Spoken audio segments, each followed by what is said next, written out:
Robotnik Winter Zone is the 4th zone, 5th if you count the prologue area as one, in Triple Trouble 16-bit. If you watched the last video, you'll remember that we got here after jumping out Egg Zeppelin in a setup that feels reminiscent to the Escape from Flying Battery from Sonic 3, albeit with a significantly more anticlimactic landing than the slick snowboarding sequence that began Ice Cap. God, I hope that there'll be some form of snowboarding sequence. I just don't think the zone could be complete without one. The first act feels like it takes inspiration from a bunch of classic Sonic stages. There's obviously the Ice Cap inspiration, but some of the gimmicks also remind me of stages like Press Garden from Mania and White Park from Sonic 4. There are snowballs that remove your control but give you a huge momentum boost capable of destroying specific walls, ice slides that quickly cause you to slip to a lower area, and my personal favourite, the seal-like badniks that bounce you on their nose to suit you up like a spring. They don't seem to be the most consistent. I think you're supposed to press jump as you hit them, but I got stuck on one for a solid 10 to 15 seconds doing that before they launched me off. I don't particularly mind though. They're so creative and I wish there were more badniks that acted like this, unable to attack and rather functioning as a level gimmick. We also meet these flying fist enemies that seem to be original to this 16-bit remake, and penguin bombers, little penguins on skis that will waddle along slowly before launching themselves at you and blowing up. They remind me of the penguin enemies from LEGO Batman 2. About halfway through, we transition into an underground cavern filled with huge crystals, something usually reserved for the second acts insofar, where I try a bonus stage, fail miserably, then Watcher's Tales unleashes his inner masochist to the world, constantly landing on spikes in the stalactite corridor and refusing to react to platforms, even walking straight through them. There's an Orbinaut reimagining with sunglasses, and the freezing gas from Press Garden reappears, albeit a little more dangerous than the ones there, as they damage you if you take too long to escape. Between these, the snowballs and the ice slides, it was at this point I noticed just how much of the zone feels a little bit hold right to win without any real input. Combine that with the graphical clipping that seems to be occurring more and more noticeably as the stages continue, and I think Triple Trouble 16-bit is starting to develop a few small cracks. The first act boss of the zone is a rematch against Knuckles, who, fair dues to the developers, has a completely different move pool than what we saw in his original fight. The arena's much bigger and has no walls, so he doesn't climb up them and throw drop bombs between cycles, instead retreating to the background and throwing boulders at you. The limitations of sprites means I feel they can be quite difficult to tell where the boulder is actually going to land, but it can be negated by just running back and forth.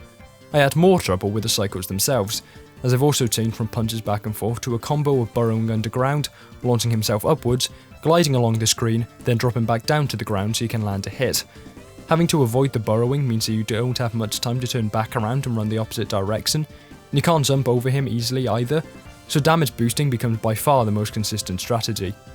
Even with that, I only won in the end because I was able to keep my shield with Tails and tank his final attack. I feel that making him only travel a predeterminate distance across the arena instead of directly over you to make it easy to avoid the attack, and allowing you to damage him while he starts burrowing would make him a slightly more fair boss, in my opinion, as I think he currently requires you to essentially forego an attack cycle if you don't want a damage boost. But being a sore loser, Knuckles has a tantrum so powerful that he causes an avalanche, which immediately swallows him up while he doesn't even react. Wow, he doesn't take kindly to losing, does he?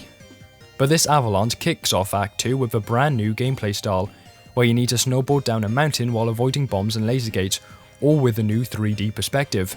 There's the snowboarding section I assumed would be coming at some point. Admittedly, I did quite poorly during this set piece, as I'm terrible at passing any form of depth using this kind of perspective. I can just about deal with the special stages in this game, but it's the reason I can't play Super Mario Kart. The rolling circle effect used to make the avalanche also does look more like a series of giants with afros chasing you down a wall of snow and ice, but I only noticed how funny it looks when scrolling through my footage. Surprisingly, this isn't even when the snowboard section ends.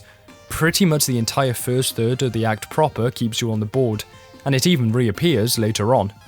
While attached to the board, you can't really stop, and you accelerate at a much faster pace, and I honestly really like how it feels to play. The hold right to win mentality I mentioned earlier also really comes on strong in this act, as there is multiple 15 to 20 second slots on the default path where you can pretty much do nothing but hold your joystick left or right. Outside of the snowboard, the other main addition to the act are the spiral taps. They do literally nothing. I spent a good 45 seconds trying to get to this special stage I found, eventually entering it, and sacrificing a life to get the damn 4th Chaos Emerald. Considering how close I was to collecting it on my first attempt, and seeing several instances where I could have improved, I thought it was a worthy trade. All things considered, keeping this up might mean this is the first Sonic game where I collect all of the Chaos Emeralds during my first run. Nothing particularly interesting happened for another 2 minutes, beyond me losing my fire shield in probably about 2 seconds after switching to Sonic, and dying by touching the edge of a crusher. But it wasn't until reaching a staircase that marks what would have been Act 3 in the original 8-bit game that something particularly exciting happened. Each step guarded by a penguin bomber, so I got hit by the first one, run back up the steps, get hit by the second one. Avoid the third one, third time is the charm after all, but get put back into my place by a fourth and final one. Ego thoroughly bruised, upon reaching the summit we come across the boss of the zone. With a name that lives up to the likes of Marv Zoopopulous Gao and Wood Butter Rundorf, I would like everyone to give a warm welcome to Giga Thomas Penn. Why is the Penn in quotation marks not the Thomas? Did they name themselves that? Does this imply that all of the penguin bombers they birth are actually called Thomas too? The game doesn't concern itself with answering trivial questions like these. Instead, Thomas decides it's best just to vomit penguin bombers at you from out of reach before dropping down and attacking you with their, I'm going to call it a tongue. This is an auto-scroller section, and I was just entirely unable to grok their moveset in this phase, or the one where they give up with penguins and just throw the bombs themselves, so I instead employed my incredible skills at damage boosting, but this point is my go-to strategy. I like how their health can be inferred through the boosters they have activated, and they live up to the prior bosses with both an overly detailed death sprite and an overly detailed corpse sprite. Open the animal capsule, and enter the elevator to enter Tidal Plant zone. Don't think too hard about how the mountain caves somehow float over the sea. Robotnik Winter was a very fun zone, with a nice change of gameplay style halfway through, but the graphical clipping is really starting to get noticeable. Regardless, I hope you enjoyed the video, and ciao.